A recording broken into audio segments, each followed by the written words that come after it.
Hello అండి అందరికీ ముందుగా కృష్ణాష్టమి శుభాకాంక్షలు. మార్నింగ్ లేచి ఇల్లు క్లీన్ చేసుకుని స్నానం అయితే చేసి కృష్ణుని పాదాలు అయితే వేశాను. యాక్చువల్లీ చిన్ని కృష్ణుడి పాదాలు మా బాబుతో వేద్దాం అనుకున్నాను, కానీ అంత మార్నింగ్ వాళ్ళు లేవలేదు. కృష్ణాష్టమి సాటర్డే వచ్చింది కాబట్టి ఆ వెంకటేశ్వరుడు కూడా పూజ చేసుకున్నాను. తర్వాత వంట కూడా కంప్లీట్ చేసుకుని అప్పుడు మా బాబుని అయితే రెడీ చేయడం స్టార్ట్ చేశాను. వీడు కుదురుగా అస్సలు ఉండడు. బొట్టు కూడా వాడు నిద్రపోయాకే పెట్టాను. ఇప్పుడు ఆ చైన్స్ అవి వేయడానికి కూడా బిస్కెట్ ఇస్తూ మేనేజ్ చేశాను. తింటూ అలా ఉన్నాడు. వాడిని ఇంతలా రెడీ చేసి ఒక్క ఫోటో తీసుకుంటాను ఆగరా అన్న కూడా వినడు. కృష్ణాష్టమి అంటేనే మన ఇంట్లో చిన్న పిల్లల్ని గోపికలాగా చిన్ని కృష్ణులాగా తయారు చేసుకొని చూస్తూ మురిసిపోతూ ఉంటాం. అది భలే హ్యాపీనెస్ ఇస్తుంది కదా. మొత్తానికి ఆ గెటప్లో ఇటు అటు తిరుగుతూ హాఫ్ అన్ అవర్ భలే ఎంజాయ్ చేశాడు.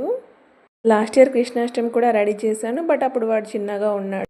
ఈ ఇయర్ కొంచెం పెద్దవాడై అటు ఇటు తిరుగుతుంటే భలే ముద్దొచ్చేశాడు. మీ ఇంట్లో మీ పిల్లల్ని కూడా ఇలా రెడీ చేశారా?